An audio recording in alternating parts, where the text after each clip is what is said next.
Polar Comunicaciones, radio, televisión e internet presenta Patagonia Rural, un programa dedicado a toda la diversidad de actividades productoras de Magallanes: ganadería, pesca, forestal, minería, turística. Patagonia Rural. Conduce Marco Aurelio Arteaga.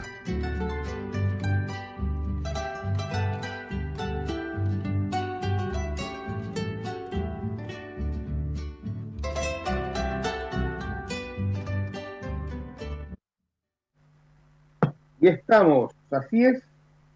Muy buenas tardes, muy buenos días, gusto de saludarles. Ustedes saben que estamos saliendo al aire el miércoles a esta hora y estamos repitiendo el programa el día domingo en la mañana, muy temprano, a las 10,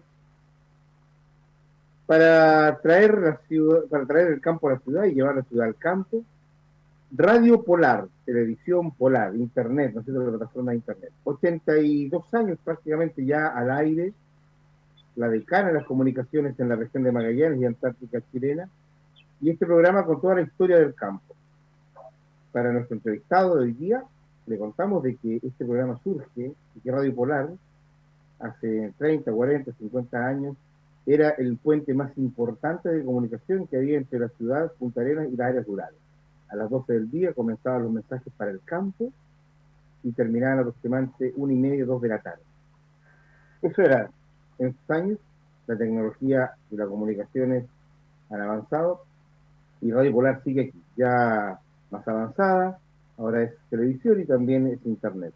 Y estamos entonces en todos los rincones donde hay un magallánico o alguien que le interesa saber lo que sucede en este rincón, ahí estamos y nos está recibiendo, y se está enterando y está recibiendo importantes informaciones. ¿Y por qué decimos esto? Porque el programa de hoy día promete para todos quienes están interesados en seguir haciendo patria en Magallanes. Algunos quieren venir a ser patria. Este es un programa que sirve, como les decíamos ya, y todos lo saben, de nexo entre el campo y la ciudad. Y hoy día vamos a hablar de un tema, de un concepto que está escuchándose muchísimo en los últimos meses, porque hay que decir la cosa, esto viene hace muy poquito tiempo, está fresquito, está saliendo del horno, prácticamente un año y medio. No es menos cierto que H2 o hidrógeno verde es algo que usted amigo empezó a escuchar muy seguido. Pero a eso asociado con que vamos a ser la potencia mundial, la región de Magallanes, y por qué no decirlo también la Patagonia. ¿Le suena algo? ¿Lo ha escuchado? Ok, pero no sabe de qué se trata. Bueno, hoy día vamos a educarles, a enseñarles, a formar, a entregar toda la información para que empecemos a asociarnos con este concepto nuevo, con todo lo que trae, que es muchísimo, lo que promete, y por qué no decirlo,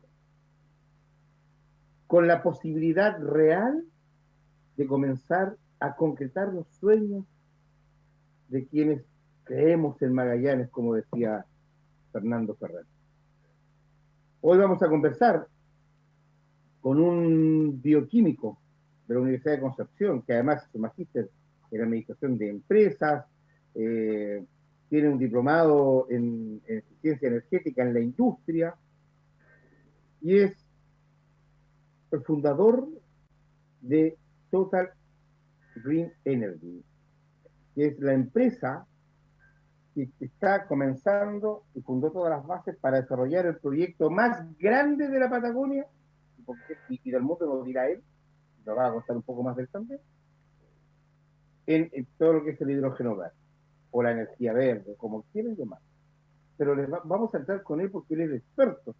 A él le vamos a preguntar, él nos va a contar, y vamos a empezar a concretar los sueños de Magallanes, en un tiempo en que necesitamos más que nunca esperanza, y que necesitamos garantías para salir adelante. Quiero saludar, darle la bienvenida a este programa, que espero no sea el primero y el único, sino que sea el primero de una serie de programas de los que vamos a ir conversando cómo van avanzando las etapas de este proyecto de hidrógeno verde. Luis González Delgado, un gusto de saludarte, gracias por aceptar nuestra invitación.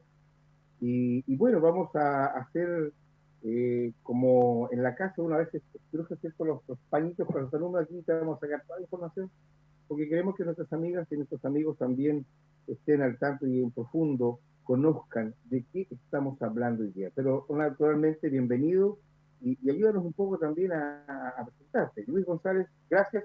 Patagonia Rural te saluda.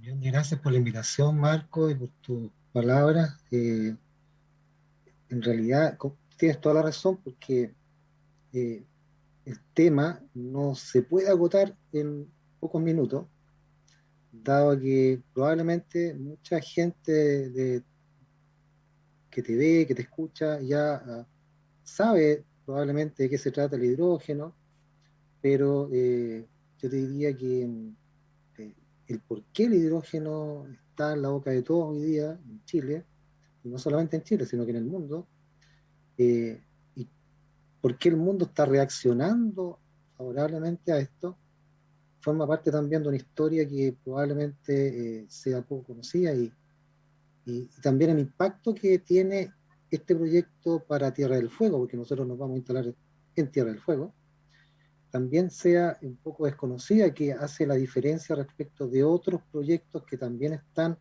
desarrollándose en la región. Bueno, naturalmente que allí está la esencia de esto, de conocer de primera boca, ¿no es cierto?, de qué se trata. Pero ¿quién es Luis González? ¿Qué es la bioquímica? No todo el mundo sabe cómo eh, te interesa, te llama la atención y cómo llegas a esto. ¿Cuál ha sido tu recorrido? Porque naturalmente para llegar a este megaproyecto hay que pasar primero por toda una calle, como se le dice en distintas materias, y hay que recorrer. Es cierto, Marco, en realidad, bueno, soy bioquímico de profesión, estudié en la Universidad de Concepción hace ya varios años. Seguí una ruta en el mundo de la energía. Mi primer empleador en ese mundo fue el Gasco, le dio mi formación profesional a Gasco. Cuando se formó Metrogas, el año 95, un grupo de profesionales que en esa época contrató Gasco nos trasladó para seguir desarrollando Metrogas. Y ahí me tocó participar en todo el tema de la conversión. Combustibles que se ocupaban en esa época, petróleo, carbón, gas de ciudad, gas licuado, irrumpe violentamente y de manera expansiva el gas natural y me tocó liderar equipos de trabajo. Yo formé, contraté a ingenieros que se dedicaron a la conversión de las pymes y de las centrales térmicas. Ahí tuve mi primera experiencia en grande con el mundo de la energía y de ahí no paré, siempre vinculado al tema de tecnología, con proveedores de tecnología en el mundo petrolero, conocí a todas las petroleras, todos los mercados, minero, industrial, retail, y que en esa época había más petroleras que ahora, estaba Repsol, Shell, Ex, Incotec, Terpel, y vinculado a temas también de tecnología. Eh, Posteriormente tuve un paso como perito judicial en temas de gas natural precisamente.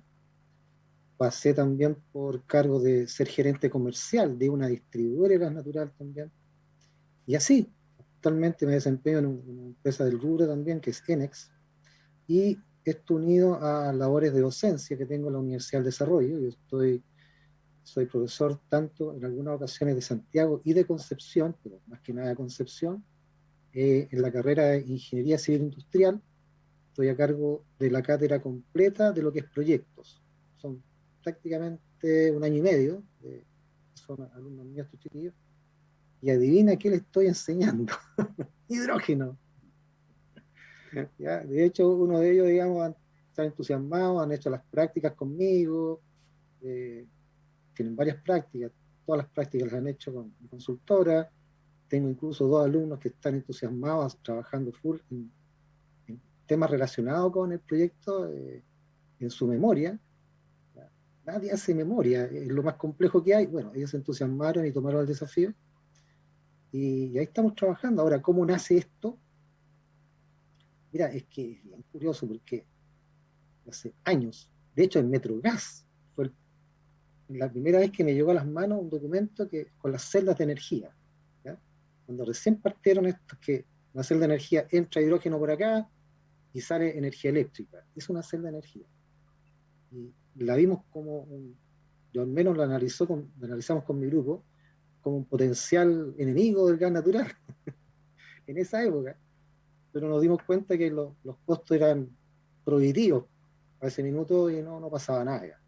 Cosa que 20 y tantos años después cambió el escenario y ahora no, pues ahora hace ya unos 4 o 5 años que ya era tema en el mundo.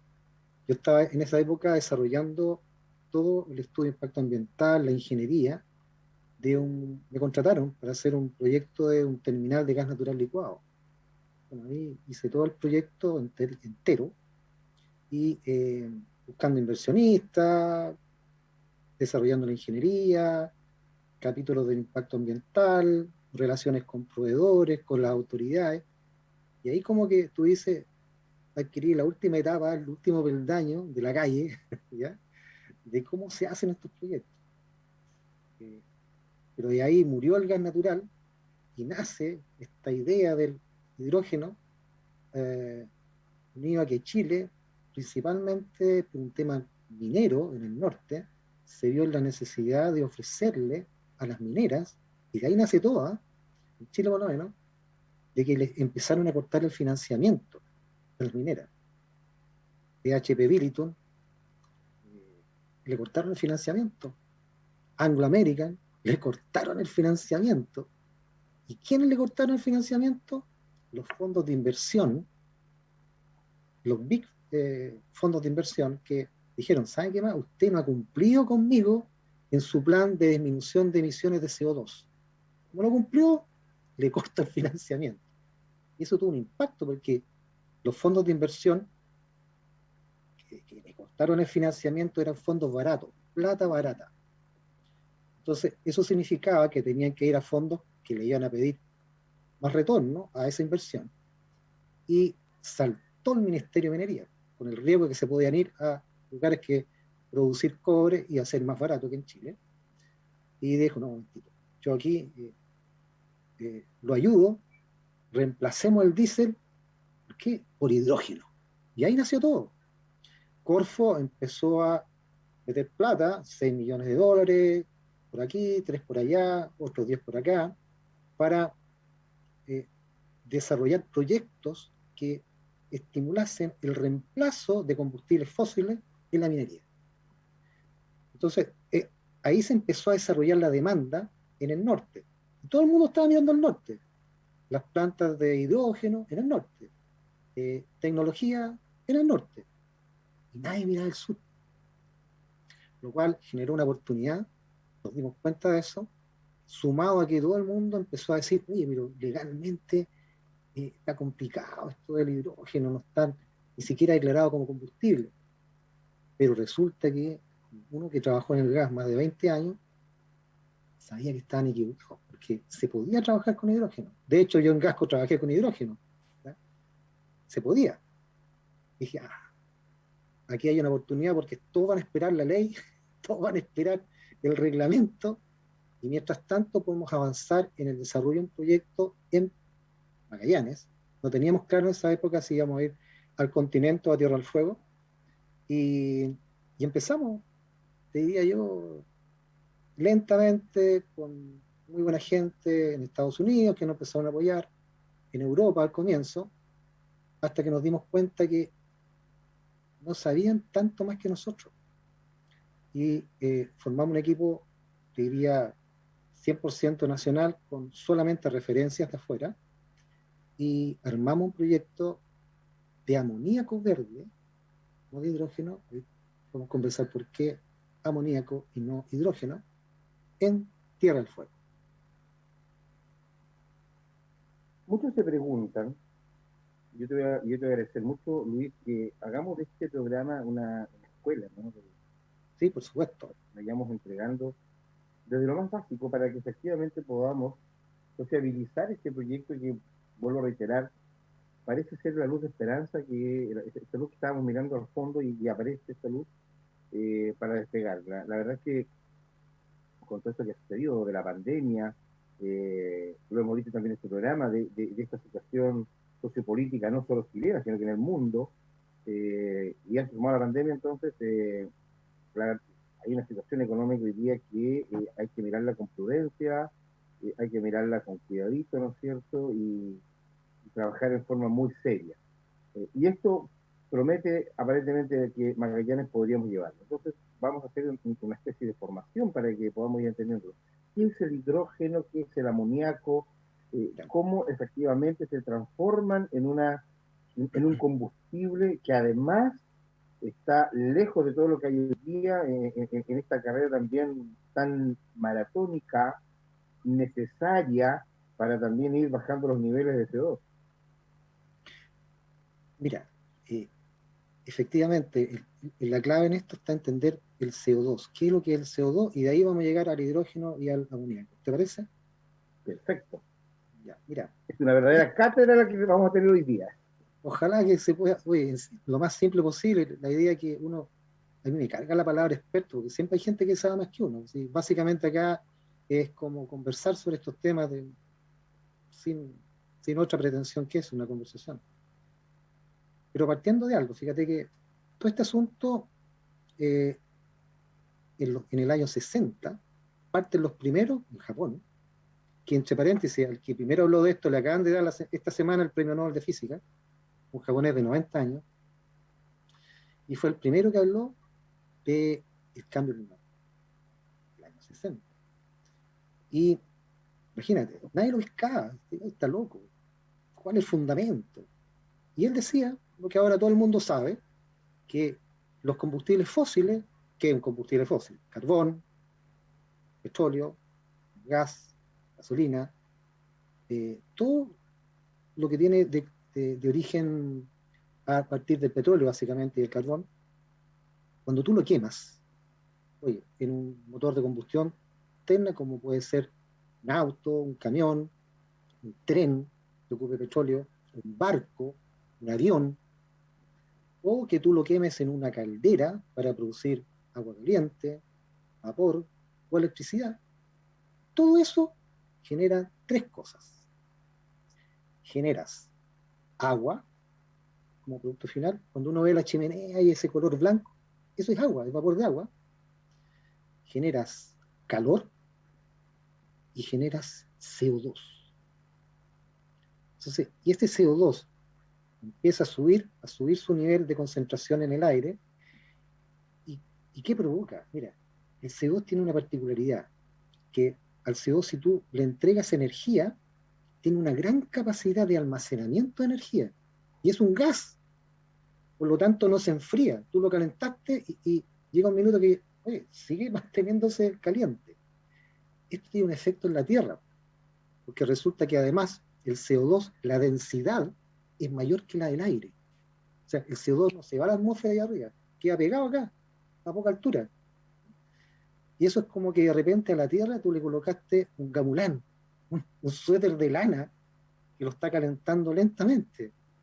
Y está subiendo la temperatura del agua al mar, te está derritiendo los casquetes polares, te está derritiendo los glaciares de la cordillera de los Andes. ¿Por qué? CO2, por este abrigo que nosotros mismos fabricamos producto de combustibles fósiles. Y ahí nace una alternativa. Oye, ¿qué pasa con esto?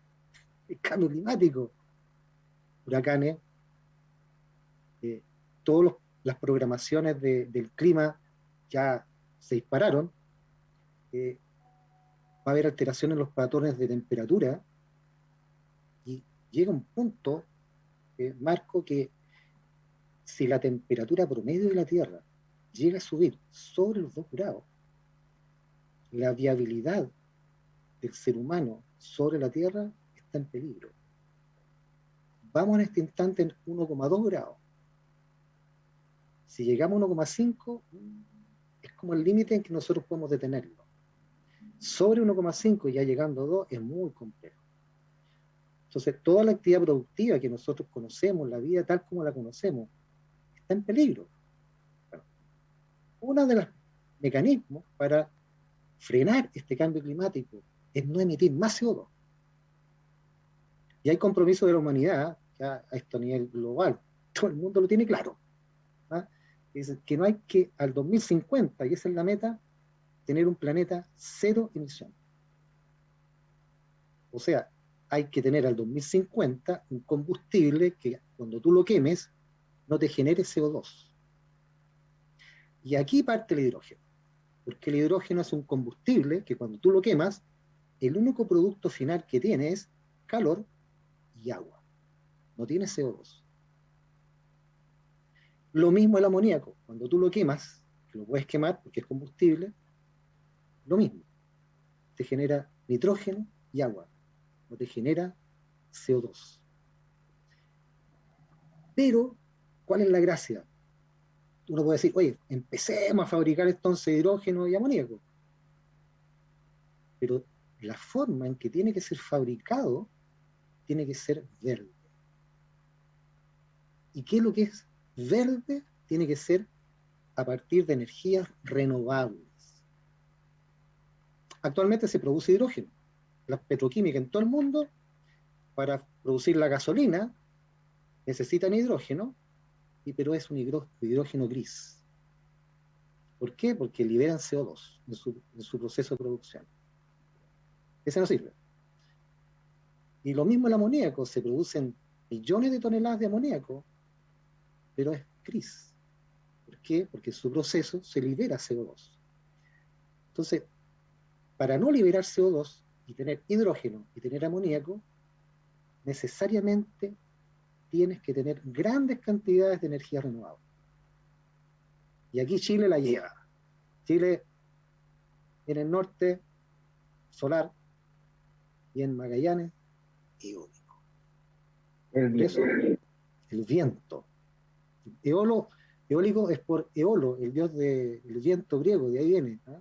Eolo. ¿Ah? Eólico. Quedó la palabra eólico. Ahí está. Estamos conversando con Luis González, que es socio fundador de TGE, Total Green Energy.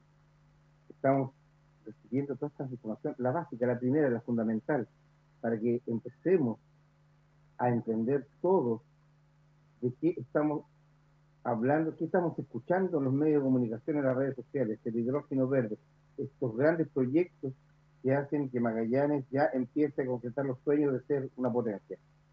Vamos a ir exactamente un par de minutos y volvemos de inmediato, porque este programa promete, y ya me doy cuenta que no nos va a alcanzar ni en uno ni en dos programas. Volvemos de inmediato con Luis González,